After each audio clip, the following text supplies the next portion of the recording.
Hello and welcome friends, मैं हूं आकाश कोटनाला। आप देख रहे हैं yoga and Ayurveda science YouTube channel. दोस्तों, आज का जो ये लेक्चर है हर बार की तरह आप सभी के लिए फिर से काफ़ी यूजफुल होने वाला है। साथ ही साथ आपको ये भी बता दें कि आज का जो लेक्चर है काफ़ी छोटा है। आज हम यहाँ पर फिर से संयम से संबंधित एक न्यू टॉपिक आप सभी के समक्ष यहाँ पर लेकर के आए हैं। वैसे तो आप सभी जानते हैं योग दर्शन से संबंधित योग दर्शन के लगभग अभी तक हम 30 से 32 लेक्चर चैनल पर आप सभी को दे चुके हैं। और सिर्फ योग दर्शन ही नहीं, जितने भी दर्शन हैं और योग के जितने भी ग्रंथ हैं सभी से संबंधित आपको चैनल पर लगभग 400 प्लस वीडियोज़ मिल चुकी हैं। आप अधिक जानकारी के लिए चैनल पर आ सकते हैं, कुछ नया सीख सकते हैं।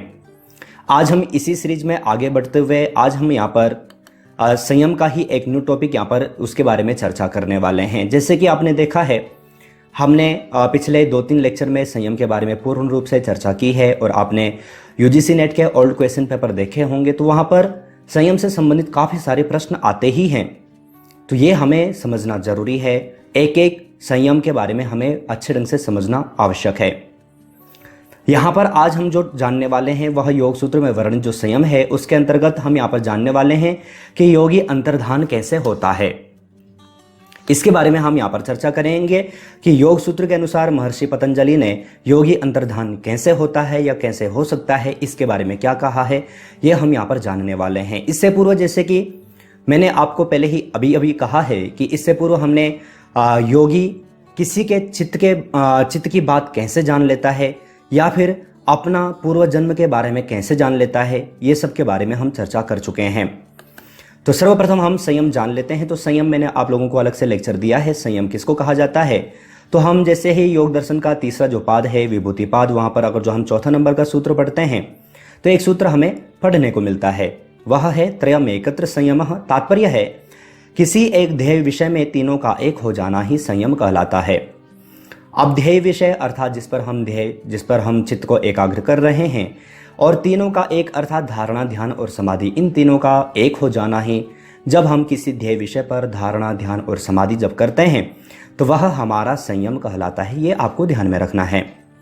तो संयम हम यहाँ पर जान चुके हैं। अब संयम के माध्यम से हम अंतर्धान कैसे होंगे, तो इसी के लिए यहाँ पर जब हम अंतर्धान के बारे में पढ़ेंगे तो इसी के लिए तीसरे पाद में ही 21 नंबर का एक सूत्र महर्षि पतंजलि ने दिया है, वह है काय रूप संयमात तदग्राह्य शक्ति स्तंभे चक्षु प्रकाशा संप्रयोगे अंतर्धानम। सूत्र में फिर से रिपीट कर देता हूं, अगर जो आप याद कर पाएंगे तो अच्छा रहेगा, याद न भी कर पाएं तो कम से कम हमें पढ़ना तो आना ही चाहिए। सूत्र है काय रूप संयमात तदग्राह्य शक्ति स्तंभे चक्षु प्रकाशा संप्रयोगे अंतर्धानम। अब इसका तात्पर्य क्या है, यही हमें यहाँ पर समझना है। तो ध्यान दें, तात्पर्य है कि शरीर के रूप में संयम कर लेने से, तो संयम अर्थात धारणा, ध्यान और समाधि, तीनों का एक हो जाना ही क्या है, संयम है। तो शरीर के रूप में, तो शरीर और शरीर का रूप अर्थात जिसको हम चक्षु के माध्यम से देखते हैं, चक्षुओं का जो धर्म है, जो नित्य जो धर्म है, चक्षु के माध्यम से चक्षु का जो विषय है क्या, रूप। अब यहां पर क्या है कि शरीर के रूप में अर्थात जो शरीर है, चाहे वो आपका है चाहे किसी का भी है, तो उसके रूप में अब यहां पर जब अंतर्धान के बारे में चर्चा करेंगे तो किसी के शरीर की तो यहां पर व्याख्या नहीं करेंगे। तो यहां पर स्वयं के बारे में कहा है कि जब योगी अपने शरीर के रूप में संयम कर लेता है, कर लेने से जब उसकी ग्राह्य शक्ति रोक ली जाती है। ध्यान देना, 3 चीजें होती है, ग्राह्य, ग्रहिता और ग्रहण।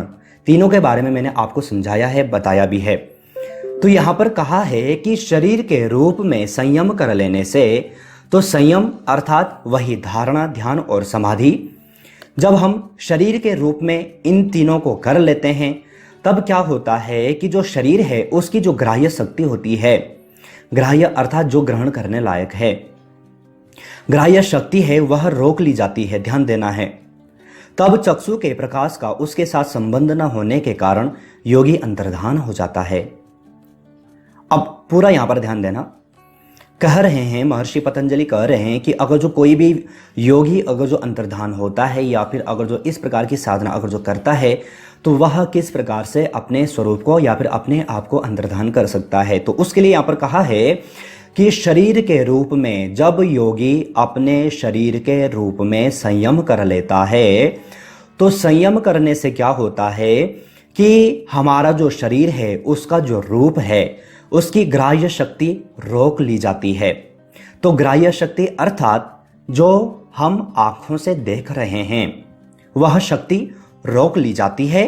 तो उससे क्या होता है, तब अगर जो कोई भी दूसरा व्यक्ति चक्षु अर्थात आंख के द्वारा या फिर तब चक्षु के प्रकाश का उसके साथ संबंध न होने के कारण, तो किसके साथ संबंध न होने के कारण, शरीर के साथ संबंध न होने के कारण क्या हो जाता है कि योगी अंतर्धान हो जाता है। तो यही आपको यहां पर समझना है। देखो यहां पर तो महर्षि पतंजलि ने सिर्फ रूप के बारे में कहा है, शब्द के बारे में भी आप यहां पर समझ सकते हैं, स्पर्श के माध्यम से भी आप यहां पर समझ सकते हैं। जैसे कि अगर जो शरीर है लेकिन कोई भी योगी अपने शब्द पर, रूप पर नहीं बल्कि शब्द पर अगर जो संयम कर लेता है तो उस योगी की आवाज कोई भी अन्य व्यक्ति नहीं सुन सकता। ध्यान देना है। उसी प्रकार से आपको स्पर्श का भी समझ लेना है। जब कोई भी व्यक्ति अपने स्पर्श अर्थात जो त्वचा इत्यादि जो हम स्पर्श करते हैं जब इन पर संयम कर लेता है तो उस योगी को कोई भी अन्य व्यक्ति स्पर्श नहीं कर सकता, उसको छू नहीं सकता है।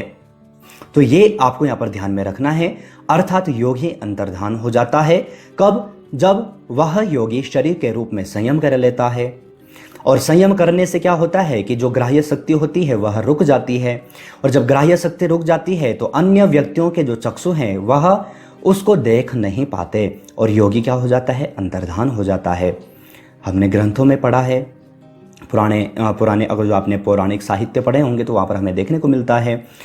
वर्तमान समय में तो नहीं है, वर्तमान समय में तो असंभव है, लेकिन ऐसा होता था, ऐसे हम ग्रंथों में पढ़ते आए हैं। और महर्षि पतंजलि ने बताया भी है कि अगर जो कोई भी योगी अगर जो इस प्रकार की साधना करता है, अगर जो अपने रूप में धारणा, ध्यान और समाधि को एकाग्र करता है तो उसके पास अंतर्धान होने की शक्ति प्राप्त हो जाती है। वह उसको अंतर्धान होने की शक्ति उसको प्राप्त हो जाती है। लेकिन कठिन है, संयम, धारणा, ध्यान और समाधि तीनों का एक होना कठिन है, लेकिन ऐसा भी नहीं है कि कोई कर नहीं सकता है। तो ये आपको यहाँ पर ध्यान में रखना है, ये आपको यहाँ पर याद रखना है। एग्जाम में पूछा जा सकता है तो आपको यहाँ पर इसी प्रकार से दे देना है। मैंने आपको पहले ही कहा था कि लेक्चर छोटा है और संयम के और भी कई सारे लेक्चर आपको यहाँ पर जल्दी ही यहाँ पर मिलने वाले हैं। आपको मालूम है कि हर एक दिन छोड़ करके आपको चैनल पर नए नए लेक्चर देखने को मिलते हैं और पुराने लेक्चर जरूर देख लीजिएगा, आपके किसी भी एग्जाम के लिए काफ़ी यूजफुल होंगे। तो आज हमने यहाँ पर योगी अंतर्धान कैसे होता है, कैसे हो सकता है, इसके बारे में हमने योग सूत्र के अंतर्गत जाना है। अब जैसे कि आप सभी जानते हैं कुछ प्रश्नोत्तरी सीरीज आपको लेक्चर से संबंधित यहाँ पर दी जाती हैं जिनके आंसर आपको यहाँ पर देने होते हैं। तो प्रथम प्रश्न यहाँ पर आपके समक्ष यहाँ पर है, निम्नलिखित में से योग सूत्र में काय का तात्पर्य है। काय किसे कहते हैं ये आपको यहाँ पर ध्यान देना है। तन को कहते हैं या फिर मन को कहते हैं या फिर धन को कहते हैं या फिर उपरोक्त सभी। तो यहाँ पर लिखने में यहाँ पर तन हो गया है लेकिन यहाँ पर मन है। तो काय का तात्पर्य क्या होता है, काय किसे कहते हैं, ये आपको यहाँ पर सही आंसर यहाँ पर देना है। इसका सही आंसर आपको वीडियो के कमेंट बॉक्स में भेजना है। दूसरा प्रश्न आप सभी के लिए यहाँ पर है, निम्न में से किस पर संयम करने से योगी अंतर्धान होता है। शरीर पर, कर्मों पर, मन पर या फिर इनमें से कोई नहीं। तो ये भी अभी हमने यहाँ पर जाना है कि योगी किस पर संयम करने से अंतर्धान होता है। तो ये भी आपको इसका सही आंसर आपको वीडियो के कमेंट बॉक्स में भेजना है। तीसरा प्रश्न आप सभी के समक्ष यहाँ पर है, निम्नलिखित में से विभूति पाद में सूत्रों की संख्या है 51, 52, 55 या फिर इनमें से कोई नहीं। तो जो हम विभूति पाद जो पढ़ रहे हैं इसमें कितने सूत्रों की संख्या है ये आपको यहाँ पर सही आंसर वीडियो के कमेंट बॉक्स में भेजना है। साथ ही साथ उन छात्रों को बता दें जो पहली बार चैनल पर लेक्चर देख रहे हैं, इसी प्रकार से प्रश्नोत्तरी सीरीज की आपको 2 बुक यहाँ पर मिल जाती हैं। एक में 500 प्लस MCQ हैं, एक में आपको 1000 प्लस MCQ मिल जाते हैं। दोनों बुक ई-बुक फॉर्मेट में हैं। इनमें लगभग 10 से 15 योग ग्रंथों को इंक्लूड किया है जो कि आपके योग के किसी भी एग्जाम के लिए काफ़ी यूजफुल हैं। डाउनलोड परचेस करने के लिए आप वीडियो का कमेंट बॉक्स, वीडियो का डिस्क्रिप्शन बॉक्स चेक कर सकते हैं। चौथे प्रश्न की ओर यहाँ पर चलते हैं। चौथा प्रश्न आप सभी के समक्ष यहाँ पर है, निम्नलिखित में से योग सूत्र में वर्णित संयम का वर्णन किया गया है समाधि पाद में, साधन पाद में, विभूति पाद में या फिर इनमें से कोई नहीं। तो संयम का वर्णन कौन से पाद में किया गया है, ये आपको यहाँ पर सही आंसर यहाँ पर देना है। आज हमने यहाँ पर फिर से एक संयम का एक न्यू टॉपिक यहाँ पर रखा है। आशा है आप यहाँ पर आज का जो टॉपिक है इसको अच्छे ढंग से समझ पाए होंगे। अगर जो आपको लेक्चर पसंद आया है, अगर जो आपके लिए यूजफुल था, तो प्लीज़ वीडियो को लाइक एंड शेयर करके जरूर बताइएगा और अपने फैमिली फ्रेंड्स लोगों तक जरूर शेयर कीजिएगा, जिससे कि सभी की हेल्प हो सके। एग्जाम काफ़ी नज़दीक हैं, जिससे कि सभी की हेल्प हो सके, ये आपको विशेष आपको यहाँ पर इसमें ध्यान देना है। साथ ही साथ जो छात्र चैनल पर मेंबरशिप लेना चाहते हैं उनको बता दें कि जैसे ही आप चैनल पर ज्वाइन बटन पर क्लिक करेंगे तो आपको यहाँ पर कुछ प्लान यहाँ पर नजर आ जाएंगे। आप अपनी इच्छा अनुसार कोई भी प्लान चूज कर सकते हैं, किसी भी एग्जाम की खास तैयारी कर सकते हैं। तो आज हमने यहाँ पर योगी अंतर्धान कैसे होता है इस टॉपिक के ऊपर चर्चा की है। इसी प्रकार से न्यू टॉपिक, न्यू लेक्चर्स आपको चैनल पर मिलते रहेंगे, लेकिन तब तक आप अपना और अपने फैमिली का बहुत ख्याल रखिएगा। बाय।